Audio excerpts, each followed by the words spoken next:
আজকের মজার গল্পটি গোপাল ভাঁড়ের আপনার অযাচিত কৃপায়। তখন গোপালের অবস্থা বিশেষ ভালো ছিল না, আর তখনও তার খুব নামডাকও হয়নি।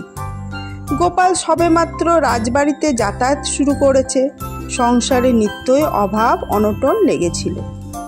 এমন সময় গোপালের গুরুদেব একদিন এসে উপস্থিত হলেন। গুরুদেবকে দেখে গোপাল ভক্তি ভরে প্রণাম করে উঠে দাঁড়াতেই গুরুদেব আশীর্বাদ করে গোপালের হাতে একটি টাকার থলে দিয়ে বললেন, বাবা, আমার এই টাকার থলেটি তোমার কাছে রেখে দাও।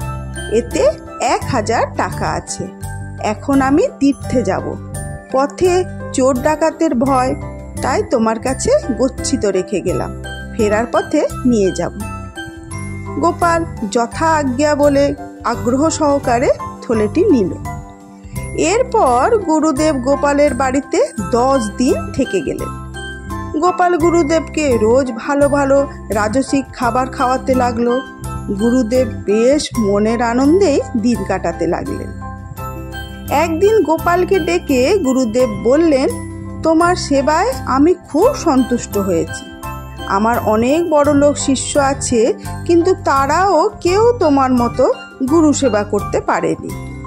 তোমার অবস্থা তত ভালো নয়, তবু তুমি আমার সেবার ত্রুটি করছো না। গুরুদেবের কথা শুনে গোপাল হাত জোর করে বলল, সবই আপনার কৃপায় প্রভু। তা না হলে আমার মতো একজন দিনহীনের সাধ্য কি যে আপনার সেবা করি? দেখতে দেখতে 10 দিন কেটে গেল। গুরুদেব যেন আর নড়তে চান না। অবশেষে একদিন গুরুদেব গোপালকে ডেকে বললেন, গোপাল, আমার টাকার থলেটা দাও। তীর্থে আর আমি যাব না, এবার বাড়ি যাব। গোপাল যথা আজ্ঞা প্রভু বলে টাকার থলিটি এনে গুরুদেবের হাতে দিল। টাকার থলি নিয়ে গুরুদেব গুনে দেখলেন তাতে 1000 টাকার বদলে মাত্র 500 টাকা আছে।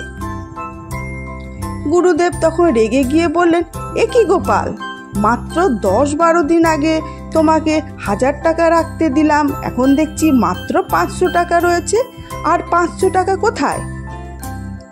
গোপাল খুব বিনীতভাবে বলল, আমি তো আগেই বলেছি সবই আপনার কৃপায় প্রভু। তা না হলে আমার সাধ্য কি যে আপনার সেবা করি?